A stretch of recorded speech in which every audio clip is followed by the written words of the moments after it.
At isa sa mga tampok ng mga balita natin ngayong hapon, may dalawang opsyon ang Commission on Elections o kay COMELEC para i-dispose ang mga lumang PCOS machine sakaling hindi na talaga magagamit ang mga ito sa 2016 presidential elections.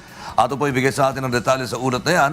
Kasama natin sa studio ang ating senior correspondent na si Victor Cosare. So Victor, magandang gabi. Ano na pinaka-latest dito? Magandang gabi, Lakay. Kung matatandaan natin, Marso nung simula ng Smartmatic yung diagnostics nitong mga lumang PCOS machines dun sa warehouse sa may Cabuyao, Laguna. Marso din nang itigin nila ito matapos nga maglabas ng temporary restraining order ang Korte Suprema dahil kinu-question nga itong negotiated refurbishment contract ng Smartmatic at saka nitong COMELEC. Ngayon, tuluyan na talagang pinawalang bisa ng Korte Suprema itong kontratang ito kaya gumahanap ng paraan o gumagawa ng mga alternatibong hakbang itong Commission on Elections upang maituloy yung halalan sa darating na May 9, 2016. Maraming pinag-aaralang sistema ang Commission on Elections. Isa dyan, yung magkaroon ng bidding para dito sa refurbishment.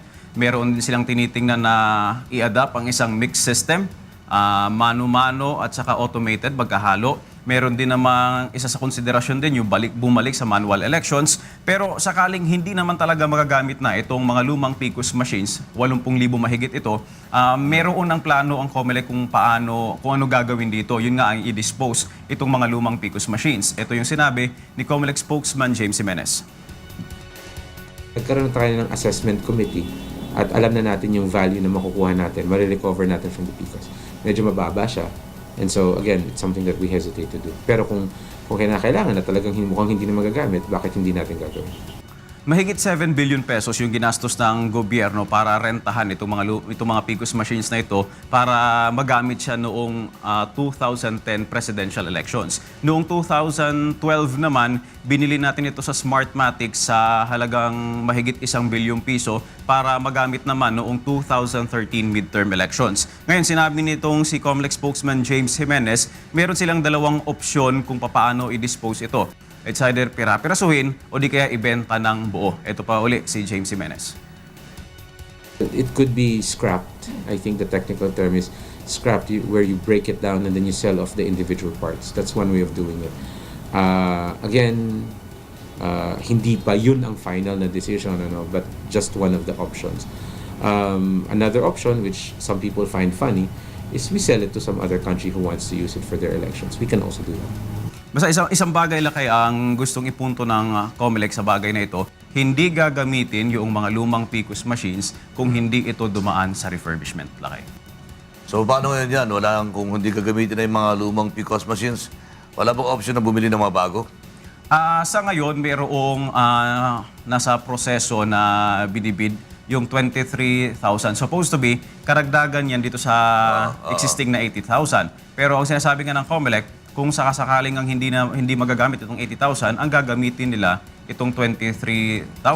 Pero Kasya ba naman yun? Sapat ba naman yung bilang na yun? yun nga lang, 23,000? magkakaroon ng adjustment kasi ang mangyayari, dadami yung magiging botante para sa isang PCOS machines. At ang mangyayari niyan, gagawin nilang SICO, central server. Ang mangyayari mula sa mga presinto, boboto yung mga tao, tapos dadalhin kung saan nandun yung PCOS machines, doon isusubo ngayon yung mga balota. Di ba po pwedeng mag-bid sa mga bagong, mas maraming mga makina? Di ba, 80,000 yung hindi magagamit, di ba?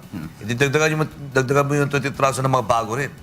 Alam mo lang kaya, noong maglabas ng temporary restraining order itong Korte Suprema dito nga sa kontratang ito, marami nang nag-usap-usap na ang Commission on Elections, marami na silang nilatag na sinasabi nilang mga alternatibong plano sakaling ang tuluyang ipawalang bisa itong kontrata. Ang problema, sa ngayon, hindi pa lang inilalabas ng Commission on Elections kung ano talaga yung final option nila hanggat hindi nila nababasa ng buo yung final decision din naman ng Korte Suprema. Ito ba mga pangyayari ito, epekto na rin ng hanggang ngayon, ikawalan pa rin ng chairman at saka dalawang karagdagang commissioner ng COMELEC? Ang binabanggit naman ng Commission on Elections dyan, nakakapagtrabaho naman yung ANBAN kahit kulang sila ng 3. Kasi as long as mayroong 4, may quorum, pwede silang makapagdesisyon. Ang problema nga lang nila dyan, hindi pwedeng wala talaga yung isa sa kanila sa mga panahong meron silang kailangang pagbotohang issue.